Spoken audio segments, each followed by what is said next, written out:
Good morning, everyone. I'm Norm Eisen, the Executive Chair of State Democracy Defenders Action, and I'm so pleased to welcome you together with our co-sponsoring organizations, Democracy Forward, my friend Skye Perryman, Principles First, and my friend Heath Mayo, to our conference on autocracy in America. A warning, and I hope it will be a loud alarm bell ringing today, but also a response. The story of America is the story of profound threats of autocracy and successful responses. That is part of the American genius. Whether it's overthrowing the autocracy of King George. Apparently, some on the United States Supreme Court are nostalgic for those days. We'll talk about that on one of our panels. The founding of our nation in 1776. The moment when our Articles of Confederation were so inadequate and we anointed another George Washington. And he chose the peaceful transfer of power, the constitutional challenge of 1789. The Civil War, that battle over an autocratic regime. What could be a more fitting example of autocracy than the Confederate subjugation of our fellow Americans? We won the Civil War, the battle that we fought, America's entry into the world to fight for democracy, transatlantic and globally, World War I. We rose up to defeat the greatest autocratic challenge in centuries in World War II, American leadership, defeating Jim Crow here in a running battle that we still fight. We were successful in our pushback against that form of autocracy.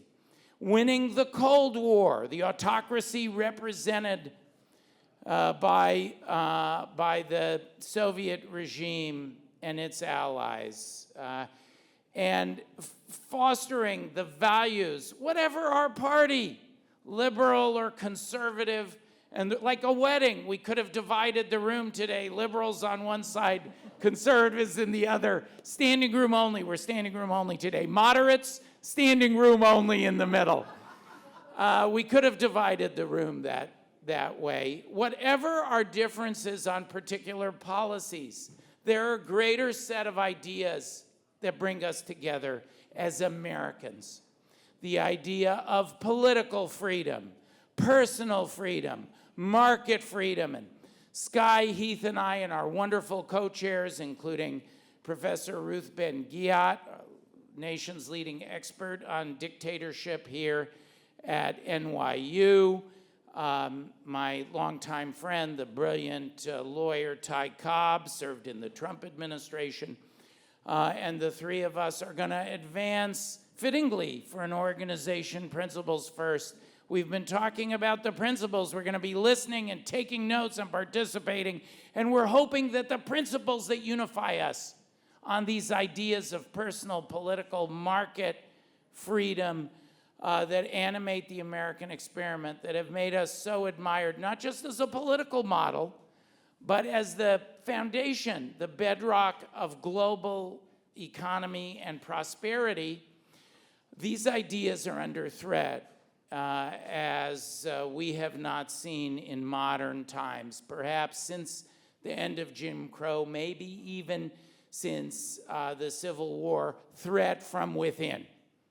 And you're going to hear today about the nature of that threat. A regime that would, if it took power, utilize the Insurrection Act to target peaceful protesters exercising their First Amendment rights. We know that's a threat because of the promises that have been made in Project 2025. We have a new publication out to go with our American Autocracy Threat Tracker, which you can find at Just Security. We have a new publication today, Team Trump's Project 2025 Administration. You can find it at project2025admin.com.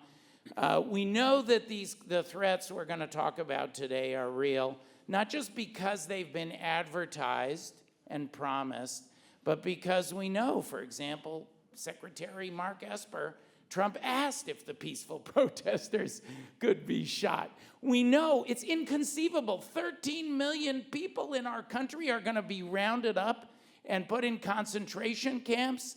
Does that have a familiar historical echo to you? What about the use of the justice system? Open promises of revenge using the justice system to prosecute adversaries. There are some here who know, who have experienced that firsthand, and we'll call on them and you'll hear from them today, and the cataclysmic economic effects that this would have.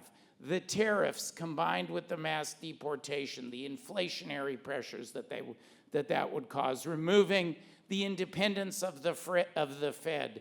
Check out Project 2025 and the former president's advisors who wrote it, and indeed his own words threatening autocracy. The chaos that this series of events would cause, this is the warning, and I'm going to turn to Heath and Skye for the response in a moment. The chaos that this caused would also be economically calamitous. But whatever its effect on the economy, it's wrong. It's against the idea of America to do these things. It's wrong, but it's real. It's a profound threat, and so we're coming together across party lines to talk about the threat and how we can respond. We have a new breath of hope. This is not going to be an easy, it's around 119 days. This is not going to be an easy 119 days. But the future of America, American democracy, and the American experiment is in the balance.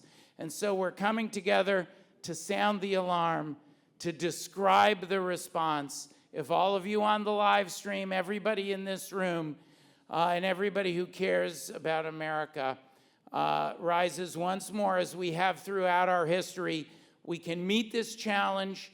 We can save American democracy together.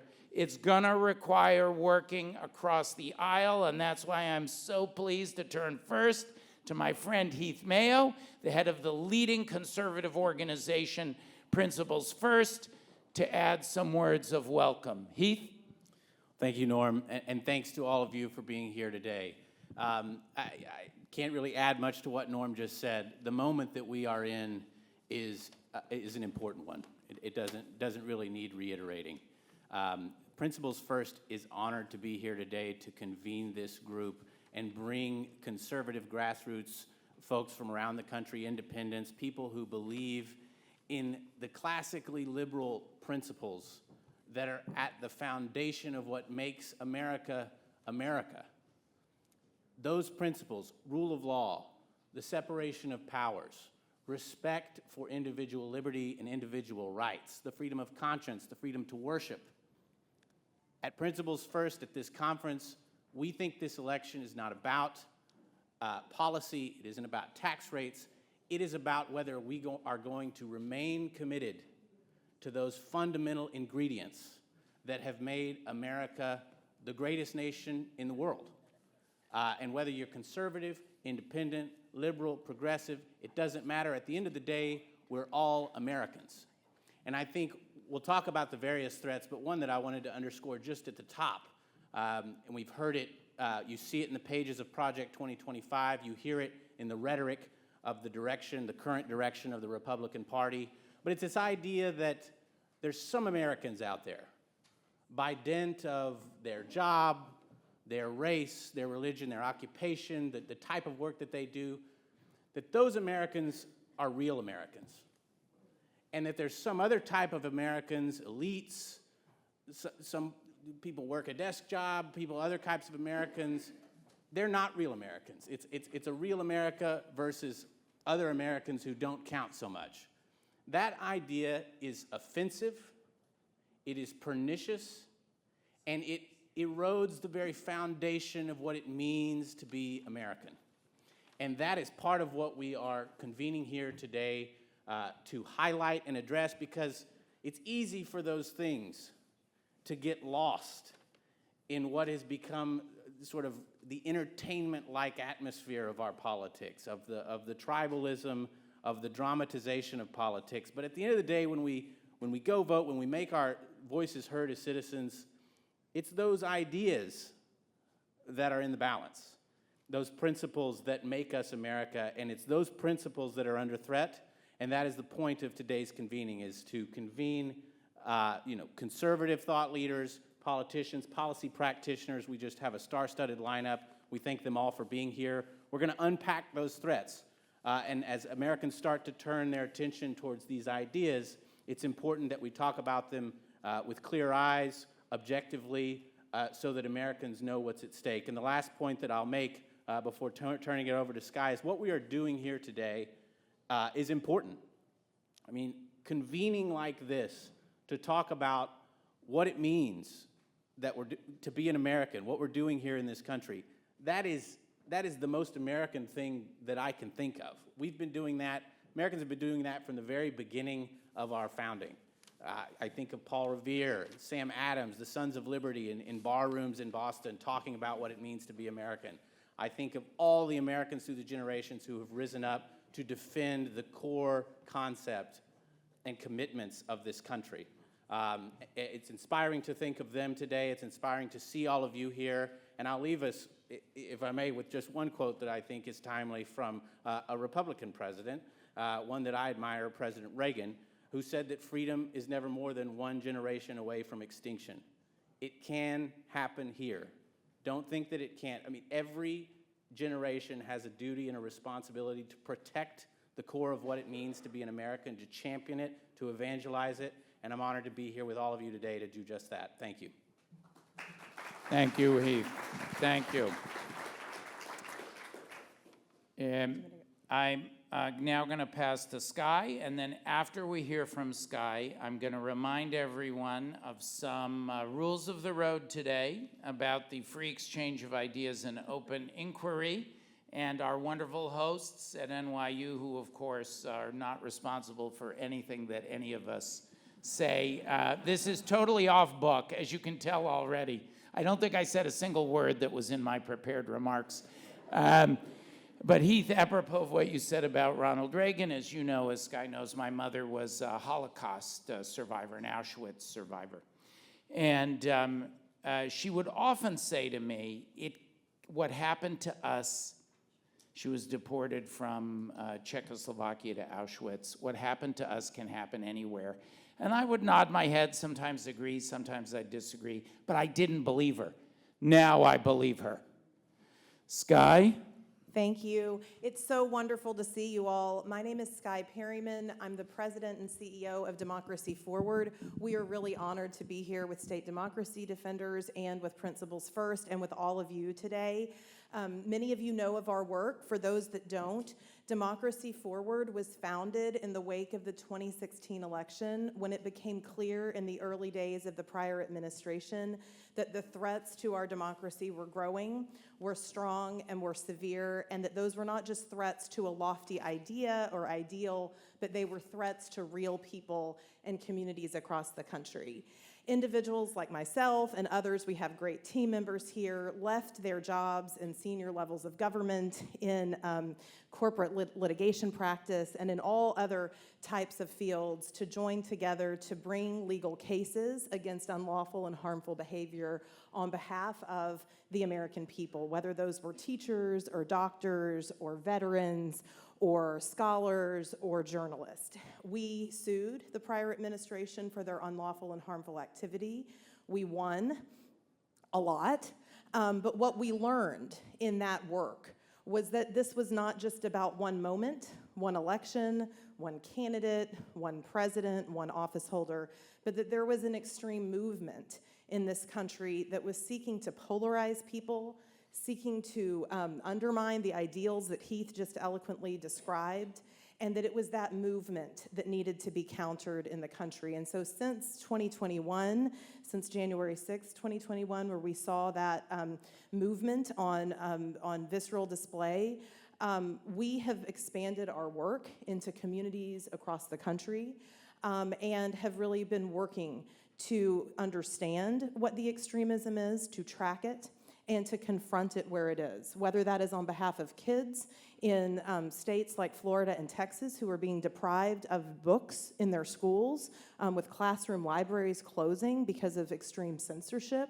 or whether that is on behalf of people across the nation who are in fear of their jobs because of a retribution agenda, our civil servants, and any number of other people across the country who are affected by this extremism. What I've personally learned in this work, and they've already heard me say it once this morning, is that the difference between bullies and fascists are that fascists have a plan. And we have seen that plan, whether it is in the plans of Project 2025, whether it is in the plans of, filling a Supreme Court to a place where we have, a Supreme Court that's essentially coronating a prior president that has been convicted of crimes with monarch-like power. Whatever those plans are, we have seen them. And we know them, and we can confront them together using all the tools our democracy provides, all the tools our Constitution provides, which includes working with each other even when we don't agree on everything, learning to build community in new ways, and really utilizing this moment. So we see this crisis in our democracy as an opportunity for a catalyst for change, and are super inspired that all of you are here and to be with Heath and Norm and others of you today. So thank you.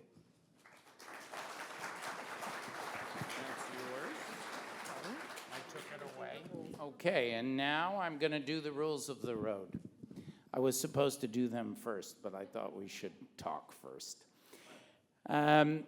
Before we begin, I want to remind everyone that the free exchange of ideas and open inquiry are bedrock principles at NYU, and indeed, bedrock principles of the American idea that has brought so much hope in our country and around the world.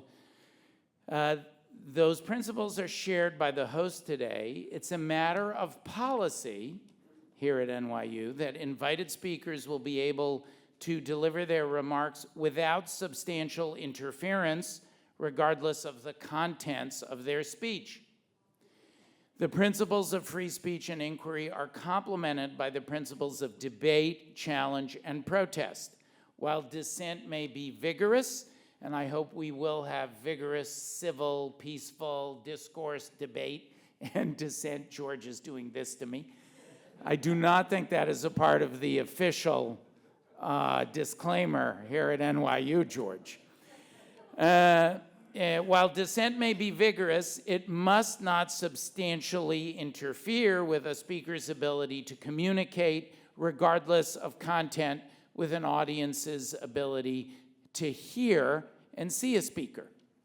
Please be advised that the event is being held strictly for educational purposes, and only for that reason, any opinion or activities of participants are being made or conducted solely in their individual capacities, and in no way reflect the views, opinions, or activities of conference sponsors.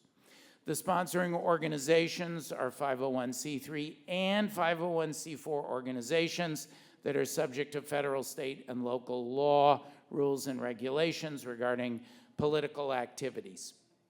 So with that, I'm very excited to give you a quick rundown on what our panels will be today. We have I don't know if the live streamers can see it, but the room is full. There is standing room for the event. We did have to cut off registration for the event. The following will be the lineup. We had a pre-event call for the press, just so folks know, and there have been a couple people who have had continuing travel challenges. We had a pre-event press call this morning with David Frum, Allegra Lawrence Hardy, who will also chair our final panel, Heath, Skye, myself, The great Mike Podhorzer and Joe Walsh was very lively with a large number of press. Our timing was impeccable. It was accidental, but impeccable for the new fresh wind in the sails of democracy, the democracy debate. We've gone from age versus autocracy to dictatorship versus democracy as the theme of the next 119 days, give or take. Panel one will shortly take the stage. George Conway, Charlie Dent, Asha Rangappa, and Maya Wiley, moderated by Ruth Ben-Ghiat. Maya may join that panel. She's a couple minutes away. She's here. Hooray! So we're all here. We'll have a lunch panel of those who've seen the threat firsthand, from Nixon to Trump. That's John Dean, Sarah Matthews, and Olivia, moderated by Heath. We'll have an afternoon panel where we move to solutions, answering the alarm and how we can respond right now. Like all of our panels, bipartisan. This one will be AG Keith Ellison, Sarah Longwell, and Joanna Lidgate, moderated by Bill Kristol. Panel 3 will be me, Bob Kagan, Dahlia Lithwick, and Jen Rubin. Judge Michael Ludig is trying to make it. He's been hit by the lingering effects of the computer problem. I'm so old, I don't even know what words to call it. CrowdStrike. He's in Florida trying to make it. He may not make it in, so he asks that you forgive.